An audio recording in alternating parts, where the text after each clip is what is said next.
नमस्कार. पत्रकार हेमंत जोशी तुमचं मनापासून स्वागत करतो.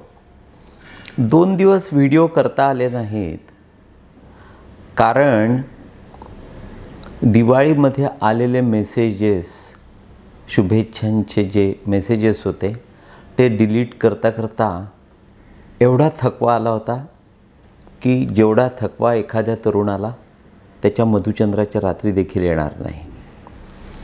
मित्रांनो, वास्तविक विषय अतिशय व्यापक आहे.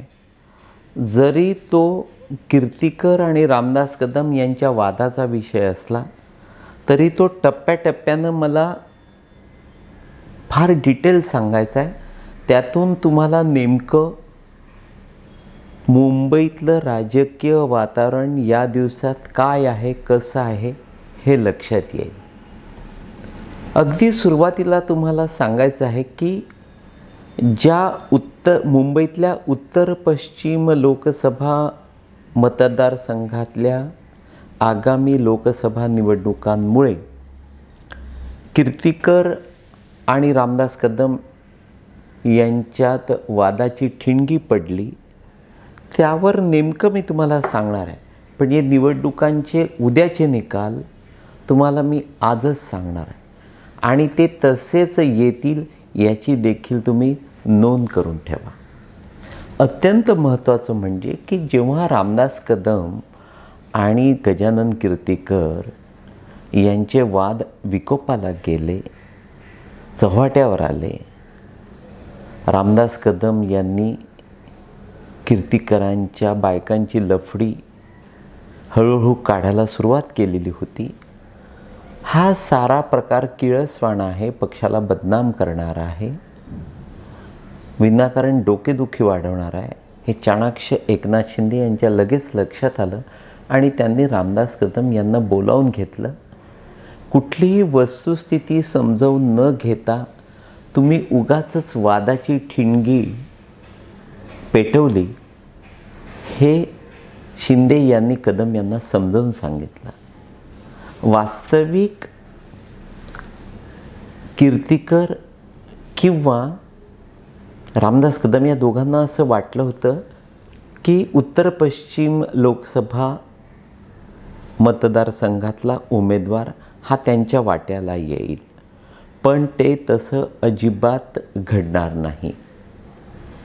भारतीय जनता पक्षानं तिथून निवडणूक लढवण्याचं ठरविलं आहे आणि ते त्या पद्धतीनं त्यांनी विशेषतः एकनाथ शिंदे, अजित पवार यांना समजावून सांगितलेलं असल्यानं, थोडक्यात आपल्या घटक पक्षांना त्यांनी नेमकी वस्तुस्थिती सांगितलेली असल्यानं शिंदे आणि अजितदादा किंवा तत्सम नेत्यांनी भारतीय जनता पक्षाला केव्हाच हिरवा कंदील दिला आहे आणि फार आधीपासून भारतीय जनता पक्षानं या मतदारसंघातल्या निवडणुकीची चाचपणी सुरू केली आहे, अभ्यास सुरू केला आहे आणि मोठी तयारी त्यांनी तिथे दाखवलेली आहे.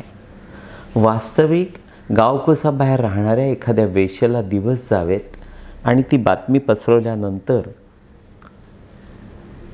त्या वेश्येला माझ्यामुळे दिवस गेले असे सरपंच आणि उपसरपंच दोघांनी सांगावं, दोघांमध्ये मारामाऱ्या व्हाव्यात, ते दोघंही रक्तबंबाळ व्हावेत आणि त्यानंतर डॉक्टरांनी सांगावं की त्या वेश्येच्या पोटात गाठ झाल्यामुळे तिचं पोट दिसायला लागलं होतं.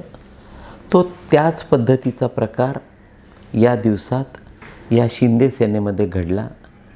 थोडक्यात काय तर ज्या उमेदवारीला विशेषतः रामदास कदम यांच्या दृष्टीनं त्यांच्या बाजूनं अजिबात अर्थ नव्हता, त्यासाठी ते विनाकारण लढत राहिले, भांडत राहिले, भानगडी उकरून काढल्या आणि नेमकं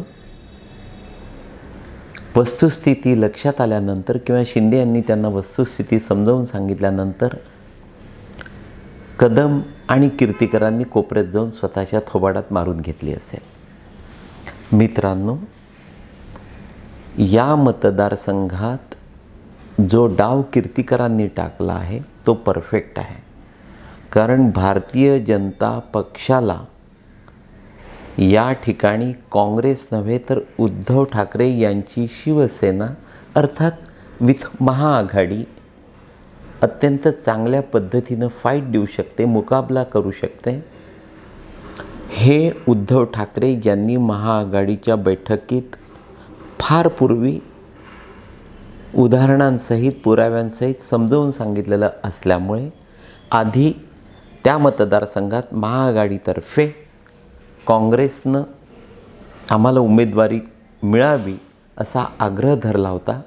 परंतु आपल्यापेक्षा या उत्तर पश्चिम लोकसभा मतदारसंघामध्ये उद्धव ठाकरे अधिक तगडे आहेत, उजवे आहेत, उद्धव यांची शिवसेना जास्त प्रबळ आहे, हे काँग्रेसच्या आणि महाआघाडीच्या लक्षात आल्यानंतर काँग्रेसनं तिथे निवडणूक लढवायची नाही हे ठरवलं आणि त्यांनी अर्थातच उद्धव सेनेला हिरवा कंदील दिला. त्यामुळे उद्धव सेनेसमोर एकनाथ शिंदे यांची शिवसेना 100%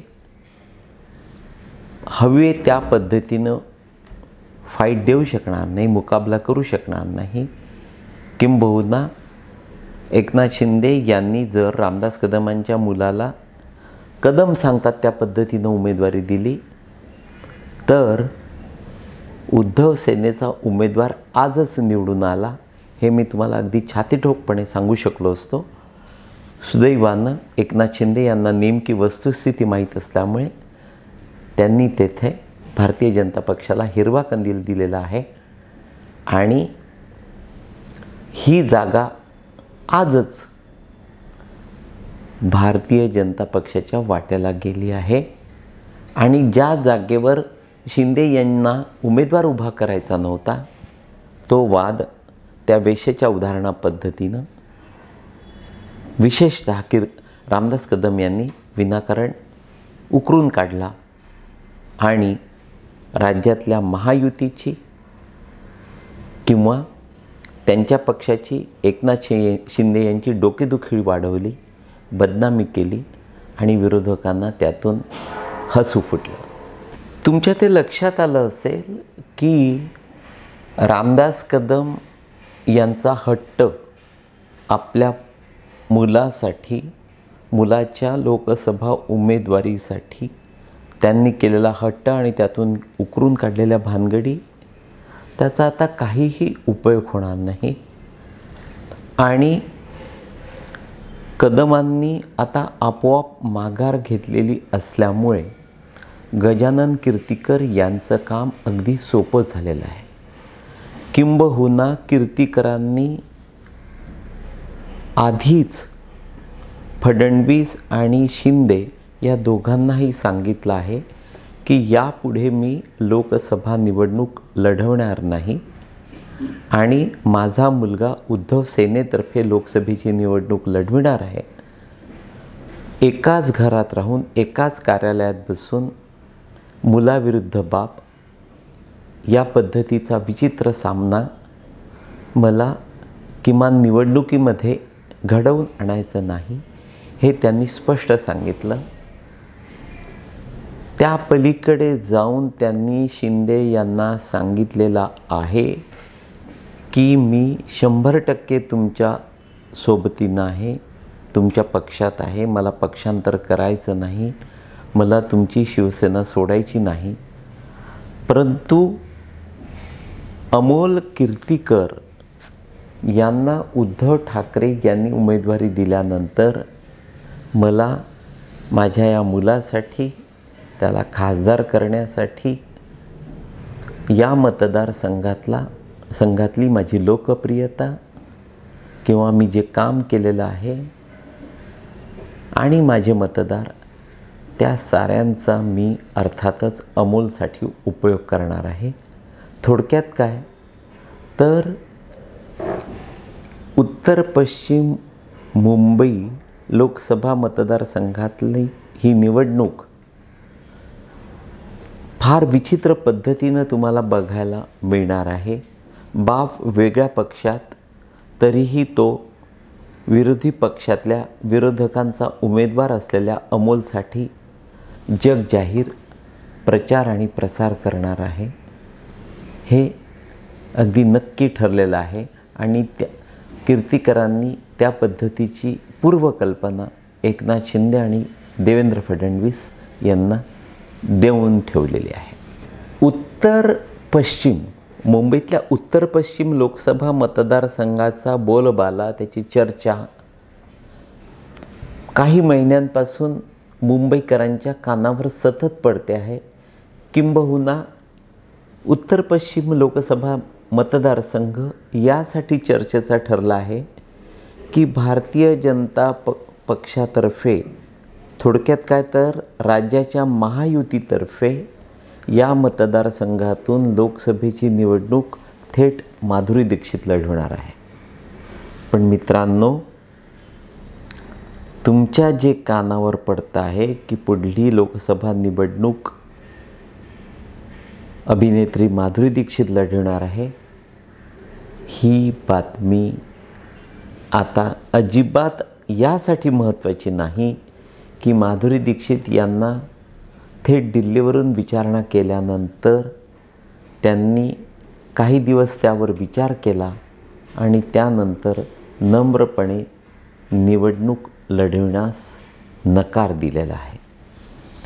त्यामुळे माधुरी दीक्षित नाही, मग अमोल कीर्तीकर यांच्यासमोर तगडा उमेदवार कोण, तर त्यावर देखील काही उमेदवारांची चाचपणी करण्यात आली आणि या दिवसामध्ये कृपाशंकर सिंह यांना हिरवा कंदील दाखवल्यामुळे कृपाशंकर सिंह यांनी अगदी आत्तापासून तिथे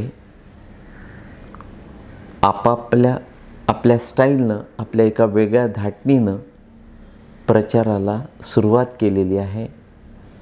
तेथे संपर्क ठेवायला, संपर्क वाढवायला त्यांनी 100% सुरुवात केलेली आहे. तरीही तुम्हाला आणखी एक महत्त्वाचं सांगतो की माधुरी दीक्षित नाही किंवा कृपाशंकर सिंह यांचं नाव यासाठी मागे पडू शकते की गजानन कीर्तीकरांचे चिरंजीव अमोल गजानन कीर्तीकर हे कदाचित उद्याचे उत्तर पश्चिम लोकसभा मतदारसंघातले